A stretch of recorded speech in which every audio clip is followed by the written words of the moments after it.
While Bill O'Reilly was interrupting President Obama 72 times during his 24-minute, two-part, non-history-making, non-news-making pre-Super Bowl interview, he asked the president about the Muslim Brotherhood and its connections to the protests in Egypt.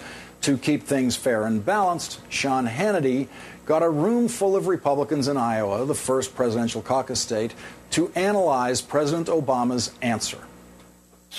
I believe that Barack Obama's religious beliefs do govern his foreign policy. And what are his religious beliefs? I believe that he is a Muslim. You do? No. Yes. How many of you believe that here? Yes. How many believe? Wow. You believe he's a Muslim? Yes. And you think that's having an impact on what he says and does? Fundamentally, yes. Absolutely. Jack? Yes, I do also. I do think it's quite possible he is Muslim, even though he says he is Christian.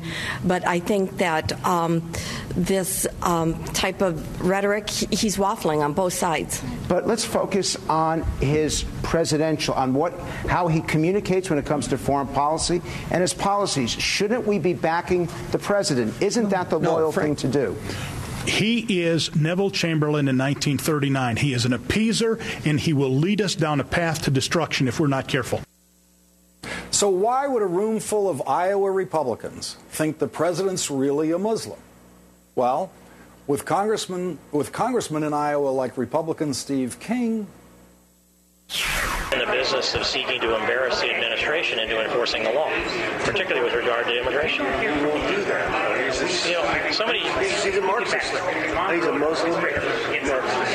Well, he's at least a Marxist, and he surely understands the Muslim culture. He surely does. That's what he grew up with. That's what his culture. He doesn't have an American experience. No. He does not have an American experience. He grew up in America. joining me now, Iowa Republican Congressman Steve King. Congressman, thanks for joining us tonight. Thanks for having me, Lawrence. I think it's interesting coincidence that it was 72 times that President Obama interrupted Republicans at the Blair House at the health care summit. Bill O'Reilly, I think, must have just gotten even for that day. Well, it was the health care summit was about 7 hours long, I think, Congressman. It's a little different. But, Congressman, I just want to go back to that tape we just showed. I'm not sure you had good enough audio to hear every word of it, but you lived it. You were in a constituents meeting, and one of your constituents said, he doesn't have American experience. You said, this is what you said about the President of the United States. He doesn't have an American experience. He does not have an American experience. And the constituent then said to you, he didn't grow up in America. Congressman, where did Barack Obama grow up? Well, by his own reports, he spent a lot of his early formative years in Indonesia. How many? I'm going to guess it was 5 or 6. Years did he perhaps live in 5 or 6 years in Indonesia. Then where did he live? Pardon me? Then where did he live? Then he moved to Hawaii, which is America, which is going to be your next point. Okay, so my question to you is, you know more than your constituents about a lot of things, an awful lot of things, and you know more than your constituents about Barack Obama. Why didn't you say he grew up in Hawaii? Why couldn't you bring yourself to say that? It would have been a contradiction of the facts. I mean, his really very formative years from age about 5 on to 9 or 10. Are you denying that he grew up in Hawaii? It certainly was. It certainly was. I don't think there's any question. Part of his upbringing was in Hawaii. Now, do you have any doubt about whether he is a Christian?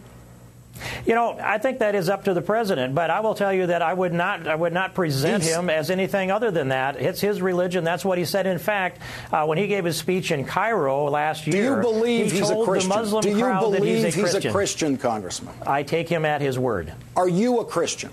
Yes, sir. Should I take you at your word, or should I maybe suspect you're a Muslim? Do you have a Christian ID you can show me and prove to me you're a Christian? I think God's going to ask you not to judge as I'm not judging President Obama's religion. Do you have a Christian ID? No one has a Christian ID. Catholics get birth certificates, get baptismal certificates. In fact, there are some religions that do issue certificates of certain kinds. Do you have any?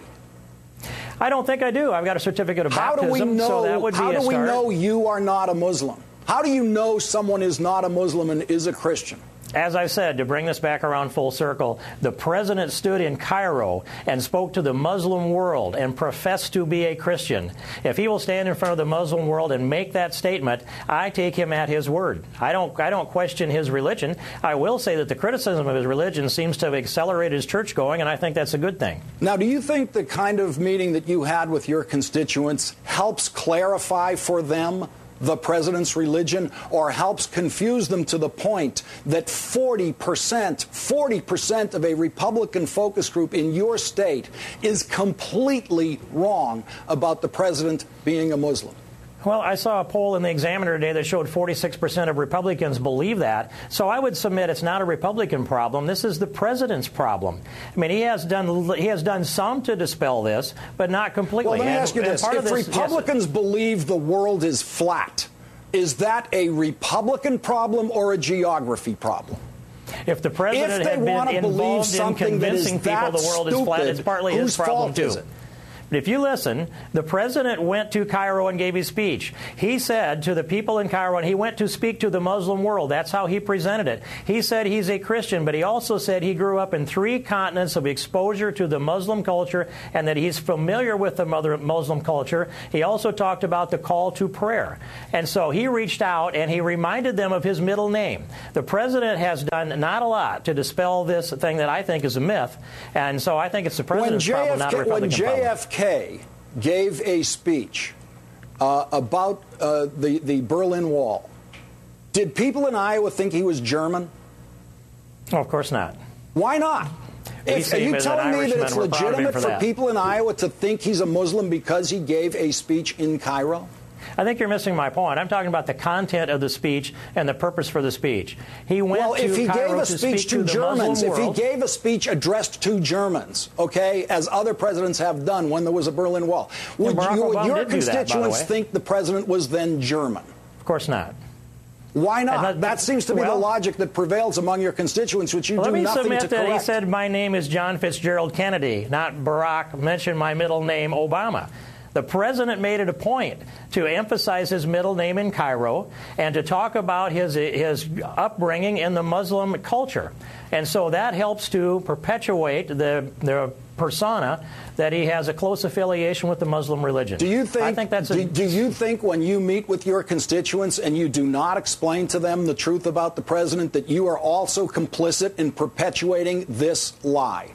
How about I just didn't want to have an argument in that scenario, Lawrence? What about an argument? Some of these are very hot, volatile meetings, and you don't want to start an argument. What about an argument about the truth? It is your duty to argue with your constituents about the truth. Well, and with you, and I do that, but you can't pick every fight. You have to pull that out of context, and you go into a meeting. Remember, we had packed town hall meetings. We had a lot of angry people. They wanted their freedom. They didn't want Barack Obama taking their liberty and imposing Obamacare on them. That's the emotion that was behind that statement, and they're looking for every argument that protects their liberty, and I'm pledged to uphold the Constitution and protect their liberty. That's what this is about. Congressman, I will ask you this favor for America. The next time your constituents talk to you like that, would you please just treat it the way John McCain treated it during the campaign when we saw in a live television situation a woman say something like that to John McCain and he just said, no, that's not true. You can do that for us, Congressman. You can do that for this country. You can do it for your constituents.